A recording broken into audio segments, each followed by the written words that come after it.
olha só que situação interessantíssima que foi afetada pelo STJ para julgamento em recursos repetitivos.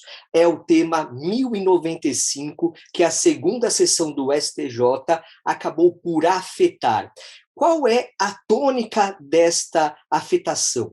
Que vai, claro, suspender todos os processos que têm igual temática sendo discutida. O objeto desta discussão em recurso repetitivo é a aplicabilidade do Código de Defesa do Consumidor na hipótese de resolução de contrato de compra e venda de imóvel com cláusula de alienação fiduciária em garantia. Mas o que significa isso?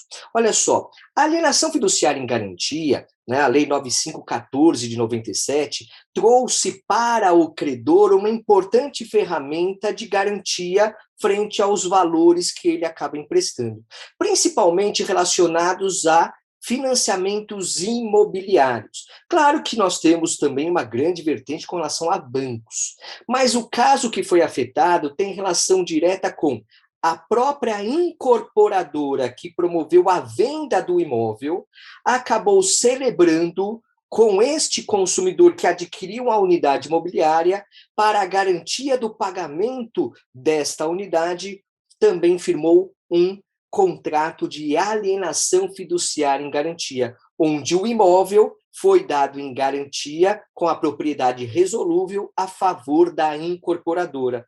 Para o caso de havendo inadimplemento da obrigação por parte dos consumidores, nós temos então aí a execução, né, a busca da satisfação do credor pela venda em leilão. Bom, mas o que foi discutido nesses autos? Tendo em vista que, no caso, a própria incorporadora vendeu o imóvel e se tornou credora fiduciária em razão da garantia estabelecida, o Tribunal de Justiça de São Paulo entendeu que, mesmo nessa situação, como havia uma confusão entre o credor fiduciário e a incorporadora, que é o mesmo que promoveu a venda, a situação é de imposição da devolução de 90% dos valores pagos pelos compradores, em razão do seu inadimplemento.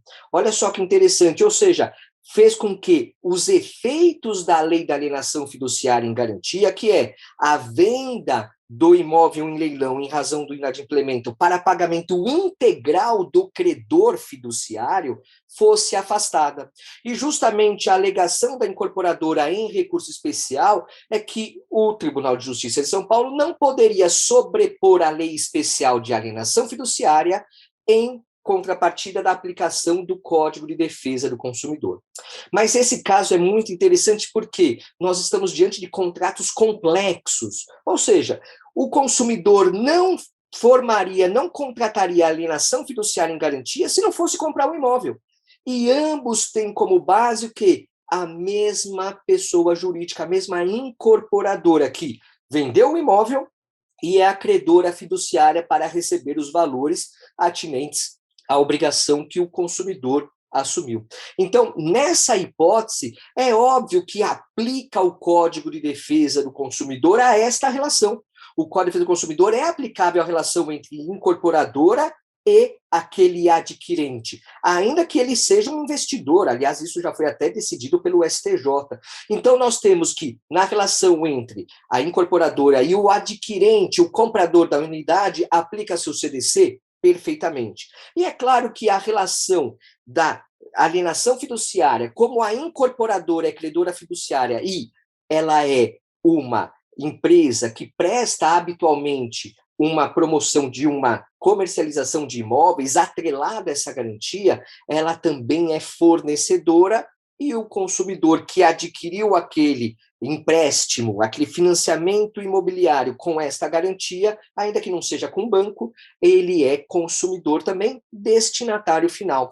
Então, obviamente, aplica-se o CDC, mas será que ele se sobrepõe aos efeitos da lei na alienação fiduciária? Aqui é interessante que o STJ ainda não decidiu sobre essa temática, mas eu entendo que deve ser feita uma leitura da lei de alienação fiduciária de forma contemplativa aos princípios que regem o Código de Defesa do Consumidor e toda a sua normatização, que é de ordem pública e de interesse social. Então, a bem da aplicabilidade de todos os princípios, de toda a normatização do Código de Defesa do Consumidor, que visa realmente proteger esse elo mais fraco da relação de consumo, há de se confirmar a aplicabilidade do CDC nesta situação, com também a relativização dos efeitos da lei da alienação fiduciária, neste caso em concreto. Perfeito? E olha só, aqui uma dica importante, aqui uma dica final importante. Os recursos repetitivos, né, que ganharam muita força aí no novo Código de Processo Civil, eles fazem com que o advogado, a advogada tenha que ter um alerta. Antes de propor uma ação, verificar se o tema daquela demanda que ele está propondo já foi afetado e, se já foi afetado, se já foi julgado, porque o resultado desse recurso repetitivo vincula os juízes de primeiro grau e os tribunais. É uma forma de imposição, torna-se obrigatório seguir essas disposições. Então, se você ingressar com uma ação que já confronta um entendimento em recurso repetitivo, essa ação pode ser uma ação natimorta. E aí você demandar o judiciário sem ter efetivamente qualquer resultado positivo para o seu cliente. Então, nessa hipótese, se você está diante de um caso que vai ajuizar a ação, que tenha como base a situação desse tema 1095 de recurso repetitivo do STJ, espere um pouquinho, porque se não tiver nesse lapso de prescrição, alguma coisa assim, ou se você não buscar a obtenção de alguma liminar para bloquear alguma situação de efetividade da lei de alienação fiduciária, vale a pena aguardar o resultado dessa situação de recurso repetitivo. Por quê? Porque a ação ou as demandas, elas ficam suspensas aguardando este julgamento. Perfeito? É isso aí, bora lá, bora que dá. Abraço!